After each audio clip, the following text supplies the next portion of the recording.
Hey, how's it going? I just recently was talking with a friend about Hollow Knight Silksong. Even though personally I'm not really big on Metroidvania, so I don't see myself getting it, I have a lot of respect for the devs and what they're doing. I know they're doing something right when they're pissing off other devs and journalists. When you hear stuff like, a game of that caliber should not be going for $20, or that developers are upset at the cost of the game versus what you're getting. I don't know. In my opinion, that means you're doing something right, because most of those other devs are either one of two things. They're either jealous or they understand that is competition and it's exceptional effort, and that reflects on them because they probably are not providing an experience of that caliber. And it's fine, but you can't hate on the devs of Silksong for basically giving their absolute best and just bringing their A game, and then on top of that, pricing it at what they feel it's worth. Now, why am I even talking about this? I don't even have this game. Well, the reason why I'm talking about it is because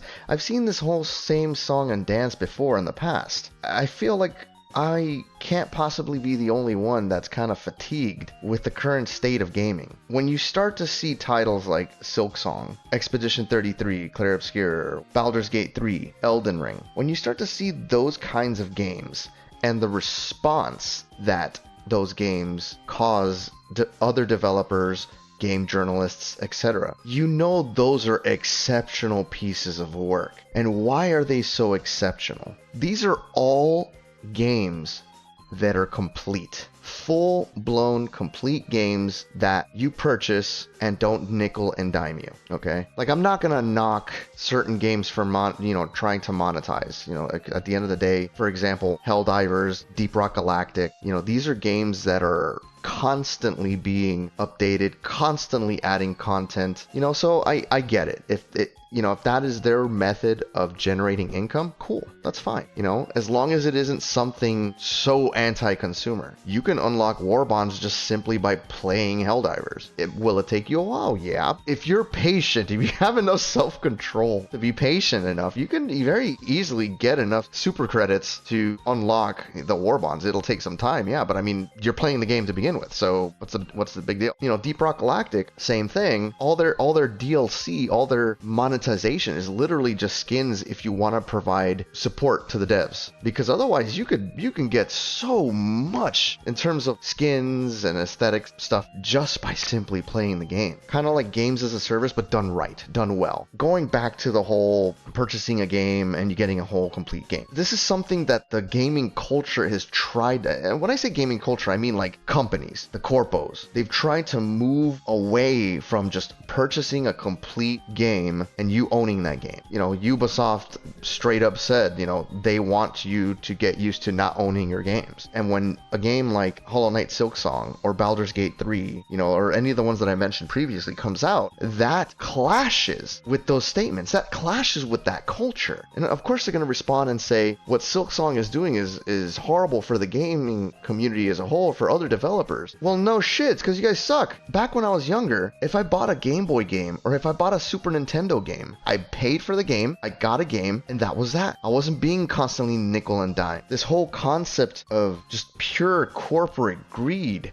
some people might want to go ahead and blame capitalism for it, which I'm not going to get into that, because at the end of the day, it's a two-way street. You go ahead and you get enough people to vote with their wallet, things will change. Look what happened to Helldivers. People didn't want to make a PlayStation account just to play Helldivers, and there was such a backlash, they went ahead and they backpedaled. So at the end of the day, when it comes to this kind of stuff, you have to understand the power of community and the power of the consumer. You can't just bend over backwards and say, oh, well, that is what it is, that is how it is, that's just how the world is, and you just bend over and take it. No, like the whole Clippy movement. Part of what makes that such a big deal is because you can see other people that are like-minded. You can see other people that think the same way that you do. Why is that important? We are the lifeline, okay? Our money is the lifeline of these companies. If they get so big that they think they can do whatever they want, hit them where it hurts, which is money. Because all these corporations, all their CEOs, their stockholders, it's just growth at all costs. And what does growth at all costs mean? That means at the cost of the consumer. Going back to the whole, negativity towards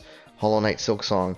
Like I said before, I've seen it before. I've seen it happen in the past with games like Elden Ring, Baldur's Gate. Baldur's Gate came out, devs and game journalists were trying to say, oh, this should not be the standard. You cannot pick this game and see this as the standard. This game is an anomaly. No, bitch, it is not an anomaly. This is how games used to be when people were passionate about making games instead of making the stockholders happy, instead of just, again, growth at all costs. I'll give you an example. I love Monster Hunter. I'm a big Monster Hunter fan. After World and Rise, I decided to hold off on Wilds because I didn't like the direction that Monster Hunter was going. You know, the combat, they did well with the combat. The combat feels nice, it feels fluid, it feels great. I kind of prefer the weight and the consequences of the old school Monster Hunter, but I'll give credit where credit is due. The combat feels phenomenal. It's like a power fantasy almost. You know, it went from being a meticulous dance between hunter and monster to more of like a power fantasy. But I think they swung a little too hard in that direction, because now it feels easy. It feels like there's no difficulty. It feels like you aren't punished for making mistakes. Maybe some people don't want that. Maybe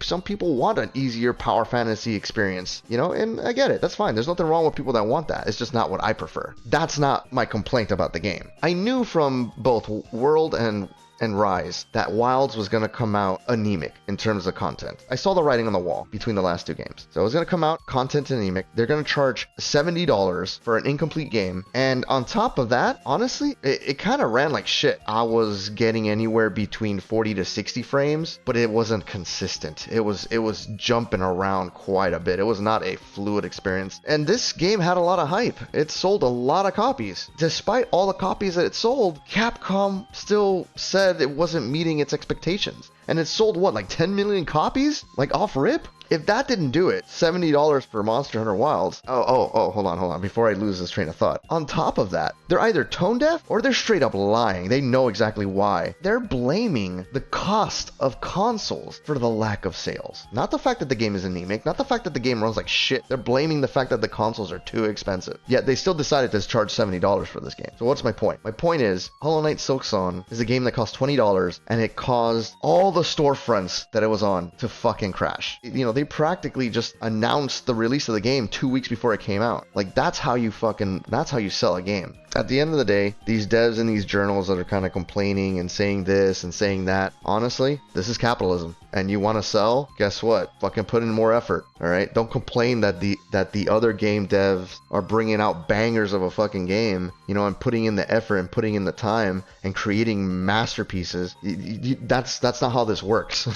Okay? Because all you're doing when you complain about that kind of stuff and you're trying to police the other devs into either charging more or not making such a good game or you know, calling it an anomaly. Look, at the end of the day, this is how capitalism works. It's called competition. It's healthy, brings innovation. All you're doing by complaining about Baldur's Gate being an anomaly and how it should not be considered the standard, all you're doing is basically stifling creativity just for the sake of self-centeredness. Because, you know, whoever those devs aren't confident in their ability to be able to provide something better. They just want to be lazy and just keep charging, I don't know, $40 or $50 or $70 for a piece of shit. Kind of miss when games were games, not money printing machines for big corporations. And the really shitty part about this, kids that play these kinds of games nowadays, this is what they're used to. This is what they're going to be. To them, this is going to be the norm. Playing a game and seeing a cash shop, and like, that's going to be the norm to them. Oh yeah, let me pay $60 or $70 for, you know, a game, and then on top of it, it has a cash shop, you know, where I have to spend more money just so I can customize my character. It just sucks. One of my favorite pastimes and one of my favorite hobbies, being engulfed by the same bullshit that so many other things nowadays is being, like, basically taken over by. Lack of ownership, lack of ability to repair, yada yada yada, all that kind of stuff. It's just one part of a bigger problem. Like I said, at the end of the day, the only way to get these companies to stop, hit them where it hurts. Vote with your wallet, you know? If you all have seen Clippies out there in the wild, that's just basically another side to this kind of coin. Just understand that together can make a difference. before I end this video, I opened up a little donation link for those that want to go ahead and help me spoil Meow. For those that want to help speed things up in terms of, you know, upgrading equipment, anything like that, or even hopefully giving me the opportunity to be able to do this more often. I like putting my thoughts out there. I like making these videos. I like interacting with all of you. I don't know, it's interesting. If you've never done this kind of thing before, honestly try it. Throw a video up on YouTube, anything. Look around something that you enjoy and just make a video about it. Just try it out. See what you think about it. Because honestly, like, I never thought I would enjoy this. Like I said in my channel trailer, I just kind of did this as a way to potentially help others and just make it, like, you know, tutorial videos, so that, like, if anybody else asks me for anything, I could just redirect them over to one of these videos. I learned that I enjoyed the process, and I wish I could do it more. Anyway, yeah, check down the link below if you want to go ahead and donate. Only donate if you have the ability to do so. I do not want anybody that is financially unstable to donate, because I'll feel really fucking guilty for that. For anybody that does want to help, my next goal is to maybe get a new mic. I want my audio quality to be a little clearer. I think what I might do is I might do a little thing where, like, once I hit 1,000 subscribers, I'll do a little a Meow reveal for Meow. So it'd be nice to have a nice new mic for that when the time comes. Appreciate it if you stuck around this long, and as always, have a good one.